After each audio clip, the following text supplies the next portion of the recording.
Eu queria tratar com os irmãos nessa senda de perca da autoridade das escrituras, nova onda de profetas. Hoje só todos que abrem igreja são profetas agora. Já não tem mais ministério pastoral. Mas, enfim. A forma como essas igrejas são levantadas. Eu tive a refletir durante esses dias como as igrejas atuais são levantadas. Por exemplo, eu gosto muito da Batista, da Presbiteriana, porque é um núcleo de pessoas. É uma assembleia que decide como a igreja vai ser dirigida. Exato. Mas nos nossos dias as igrejas é um homem, né? É um homem, sim. Como chamam o termo visionário. E isso faz com que quem não seguir a visão, como dizem, seguir a visão do líder, está aí contra, a visão. E muitas das vezes o líder está errado em algum ponto. Então, como é que os irmãos vejam essa questão de como as igrejas são levantadas, essa bajulação dos líderes, em que o líder decide, desfaz, a igreja é dirigida segundo a sua palavra? Bem, um dos pilares mais defendido em quase todas as igrejas que hoje é levantada, se você perguntar qual é a origem, como surgiu a tua igreja, isso não deixa mentir, é mesmo uma grande verdade, visão. Por que é visão? Porque se você vê, um exemplo que eu vou dar, uma denominação que é seita, que é Adventista do Sétimo Dia. Como é que ela surgiu? Ela surgiu por intermédio de um homem chamado William, acho que é William, né? William, yeah? E de uma jovem chamada Ellen White. Eles acreditavam em certas coisas que viam em sonhos e visões, e trouxeram à tona certos dogmas e que hoje está já introduzido na seita deles, e que é através disso que surgiu já essa seita. Então, a maior parte das igrejas que surgem é por intermédio de visão. E você lhe pergunta assim, bem, como é que surgiu a tua igreja? Bem, Deus me falou, Deus me disse por meio de sonho, visão. Agora a pergunta é, aonde é que há sustentabilidade na escritura sobre isso que você está falando? Não tem. Não há respaldo na sustentabilidade de como surgiu a igreja dele. Então, a maior parte das pessoas estão assim. E aquelas igrejas que se apoiam, não. O meu pastor é o profeta, ele que tem a visão. E toda a igreja deve se submeter à visão da igreja, do homem de Deus, né, do ungido. Essa é uma igreja herética. Na verdade, por que é herética? Porque eles não estão fundamentados naquilo que, na verdade, é a fonte da autoridade da escritura. Eles estão fundamentados na visão de um homem que diz que lhe falaram. É um exemplo como surgiu também a seita Islã, de um homem chamado Mohammed, que estava lá numa gruta, e que, segundo ele, a mitologia, apareceu um anjo, e ele não sabia escrever. O anjo falou assim, toma esse pergaminho, escreva tudo que eu te falar por revelação. E ele escreveu que deu origem ao quê? Ao Corão, e que deu origem àquela seita Islã. Não há sustentabilidade sobre, a não ser mesmo sonhos e visões. Não só isso aí. Bem, Paulo fala, Pedro, sobre o diabo se transformar em anjo de luz, sabe? Exatamente. Sabe? Não descartamos a possibilidade de que esses homens, as suas visões podem ser dadas por espíritos, né, que são contrários ao Espírito de Deus. Até porque Deus já sabe, né, como a sua igreja começa, e ele não vai dar um outro anjo para vir te falar nada. Já está tudo nas escrituras, Jesus é suficiente. Mas na questão de visão, quando a igreja ela segue uma visão, né, e eu chamo isso de monopolização, sensação de poder. O pastor, ele tem medo de perder alguma coisa, sabe? Então ele automaticamente te passa a informação dele de forma que, se você sabe a igreja, claro, se você é meu filho, né, minha ovelha, sabe a igreja, agora tem que ser de acordo com a minha visão, quer dizer, a minha perspectiva. Porque ele tem medo de perder alguma coisa, se você tem medo de perder mais dízimo, né? Porque sabemos que as igrejas que são afiliadas, todas elas pagam dízimo, a igreja mãe. uma cota. É isso ali. Então, se cada tema de perder isso, então ele monopoliza aquilo, centraliza o poder nele. E quando falamos de visão, é isso, né? Visão é um trajeto, não é alguma coisa a seguir. Por exemplo, eu tenho uma visão de que até os 25 anos eu tenho que trabalhar e depois tenho que fazer aquilo, alguma coisa. Aquilo é uma visão, né? Se não chegar no final, a visão não se cumpriu. É isso que o pastor atualmente tem. Eles têm uma ideia de como a igreja vai funcionar e implementam na mente dos seus filhos. E que eles devem seguir assim, para não perder, né, aquela autoridade que ele tem, a função de poder. Mas esse medo de perder a autoridade, eu acho que não é meio que contraditório aquilo que as escrituras, né? Por exemplo, Paulo disse em Efésios que a igreja está fundamentada em Cristo. Cristo disse que a minha igreja vai estar fundamentada da doutrina dos apóstolos e dos profetas. Então, uma igreja quando é aberta, não deveria estar fundamentada ali. Mas Paulo disse, os profetas e os apóstolos lançaram um fundamento. E os que vierem são apenas que vão construir sobre esse fundamento. Mas o que tem acontecido é o contrário. Será que podemos cair naquilo que o Fábio falou? Medo de perder a autoridade, querer dominar as pessoas. E como é que nós podemos ver? Eu concordo com o Fábio quando ele disse na questão de dominar. Porque para não haver cisma, uma divisão ou pessoas saírem da própria igreja, é um dos métodos também que certos profetas, né, usam para poder prender os filhos. Eu estava a falar com Pedro, lá com os seus discípulos em Filipe, lá de Cesareia de Filipe. Quando estava caminhando, vocês lembram muito bem esse texto, Mateus 16, 13 a 18, ele mostrou algo aí muito interessante, que a igreja está fundamentada sobre uma coisa. Quando Pedro respondeu, depois de Cristo perguntar, quem de vocês, quem dizem que eu sou? E Pedro respondeu, né, tu és o Cristo, o Filho do Deus vivo. E Pedro respondeu, feliz és tu, Simão, filho de Jonas, porque não foi carne e sangue que te revelou, mas meu Pai que está no céu. Por isso eu te digo que tu agora és Pedro, e sobre esta pedra, qual pedra?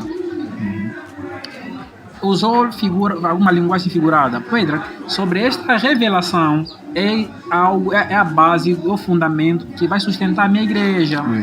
Então é aquilo que Pedro falou, exatamente. Que ele era o é o Cristo. Então a igreja está fundamentada assim, sobre essa revelação. Então, vem alguém e diz, não, o fundamento é diferente daquilo que é a igreja, está aí na igreja. Então, é complicado. É engraçado, porque eu me lembro de alguém, Pedro, é contraditório. que disse que o fundador da igreja é Pedro, porque ele, né, sabe o pregador atual, ele pesquisa coisas que se parecem muito loucas. Ele diz assim, que quando era Simão, né, Barzona, você fica dizer que era Canacabana, né? Quer dizer que Pedro é inconstante, né? Não tinha firmeza. Mas quando Cristo lhe muda, né? Pedro, quer dizer, ele põe mais fixo, né? Porque Pedro quer dizer rocha, alguma coisa do gênero, segundo a pesquisa dele. Então ele diz, olha, falou que Pedro é o fundamento da igreja, quer dizer que nós devemos seguir tudo que Pedro fala e tudo mais. Enquanto que não, o fundamento está naquilo que Pedro disse. Tu és o Cristo, quer dizer, tudo quanto é para a igreja, tudo quanto é verdadeiro no Evangelho, deve estar naquilo que é central, né? Deve estar na pessoa de Cristo. Entender que não, Ele é o verdadeiro, Ele é o caminho, Ele é a verdade, Ele é a vida. E fora dele já não há, é nessa perspectiva. Então, uma igreja deve ser construída ou constituída naquilo que é Cristo. A pessoa de Cristo. E como as informações que nós temos de Cristo veio dos profetas e dos apóstolos, então tudo que nós sabemos sobre Cristo veio desses dois grupos que fundamentaram a igreja. Profetas e apóstolos. Profetas e apóstolos. Indo ainda nesse ponto sobre os líderes máximos, visionários atuais, isso tem surgido como alguém que viveu isso, posso dizer, sobre a questão de os líderes se porem na questão de inquestionável, como nós já falamos. Mas acaba sendo que você, quando vai questionar o líder sobre alguma coisa, sobre um ponto, sobre aquele ponto da igreja, ou sobre a visão dele, acaba sendo que você é visto como ovelha A negra. ovelha negra, ok, a famosa ovelha negra. Então, como é que nós podemos combater isso? Como é que os líderes têm que fazer em relação a isso? Será que eles não poderiam se pôr numa posição de humildade, de que são pessoas falhas, que são apenas vasos, e o outro também pode aprender com um membro normal? Como é que... Bem, a minha opinião é o seguinte, né? Olha só o que aconteceu com Paulo quando foi lá em Atos, numa igreja de Bereia. Paulo pregava o seu sermão naquela igreja e a Escritura fala que os irmãos julgavam, né, a pregação de Paulo. Esse julgamento não é de apontar dedo. Era tudo que Paulo estava a falar, ele estava a analisar se está de acordo nas Escrituras, se aquilo que Paulo está a falar é de acordo, né, nas Escrituras. Isso é que chama-se julgamento. Só que nesse tempo atual, um crente chegar a um pastor e fala: pastor, penso que o pastor não abriu bem esse texto, e o contexto não está conforme. Pastor, como é que esse texto é? Não, você é um crítico, vai ajudar muito, não pode fazer isso. Quer dizer, você não tá, até certo ponto, acabaria levando o que estamos a falar, de o pastor olhar no crente, né, na ovelha, que ele não está dentro da mesma visão que o pastor está na igreja, não está. Porque por causa de algo contraditório. O pastor disse algo, abriu um texto, falou, e ninguém entendeu o texto. Ele chegou lá: pastor, eu acho que o texto não é conforme o pastor entendeu. Não, você está a ser crítico. Não, ele só está a julgar a pregação do pastor porque não está conforme o que a Escritura sustenta. Ou até mesmo a visão do próprio pastor. Um pastor, exatamente, não está conforme a Bíblia sustenta. E a melhor forma de fazer é mesmo julgar a pregação. No nosso tempo atual, por isso é que muitos crentes estão vistos assim na igreja: crítico, rebelde, você não pode falar, você não sei o quê. Por quê? Porque eles tentam fazer isso. Então, para ser coerente com a verdade. É isso ali. Você que é pastor, está nos acompanhar, entenda que, né, nas escrituras não há o perfect queen, né, o perfeito, aquele que quando lê tem toda a revelação possível, não tem falha, né? Até porque nós sabemos que quando estudamos a Bíblia, 10% é a intervenção do Espírito.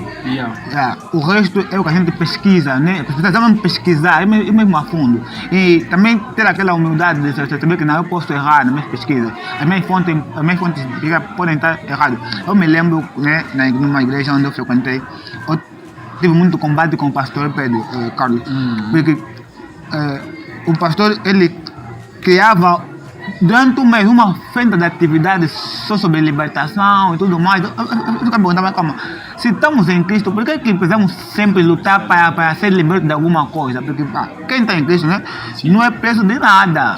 Né? Nós temos Espírito de verdade, temos Espírito Santo de Deus. Então não estamos presos nem de doenças, nem de coisa alguma, não. Até porque se tivermos doenças, isso é muito normal, né? Havia pessoas servos de Deus. Sim, nossa humanidade. É muito normal, faz parte da humanidade. Então, quando eu comecei a captar isso, eu tive que captar daí o combate mesmo, foi muito forte.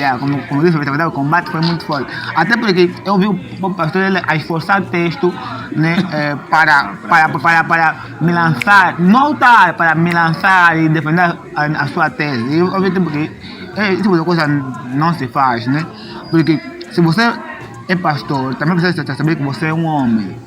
E você está sujeito a errar, está sujeito a falhar. Então, liderança, né, liderança ou dirigir alguma coisa, não para dizer que o poder está só em você, a decisão está só em você. Não. Se você tem pessoas ao teu redor, pergunte. Eu gosto dos cultos, eu gosto de quando tem perguntas e respostas depois, parece um estudo, tá? Sim. Eu gosto.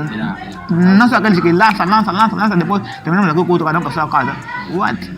E isso me faz lembrar um episódio no Antigo Testamento que houve com Moisés. Quando o sogro de Moisés veio até Moisés e disse: Moisés, não é bom isso que estás a fazer. Não, você não pode centrar tudo em você. Você tem homens ao teu redor que podem também fazer isso. Capacita eles, escolhe, e para que você não tenha dúvida. Agora, falamos sobre essas coisas, né? Sobre a autoridade, sobre falsos profetas, sobre os líderes, né? De terem esse poder máximo. E o que eu vejo é que tudo isso centrado no líder, no visionário, acaba fazendo a igreja dependente espiritual do líder. Ou seja, o que mais me admira é até orar por um azeite, tenho que ir no líder. Sou o líder, parece que sou o líder é que tem o poder de orar para curar, orar para isso, orar para aquilo, abençoar e tudo mais. Como é que essa monopolização de poder dos líderes atuais acaba afetando a vida espiritual dos crentes que ele lidera?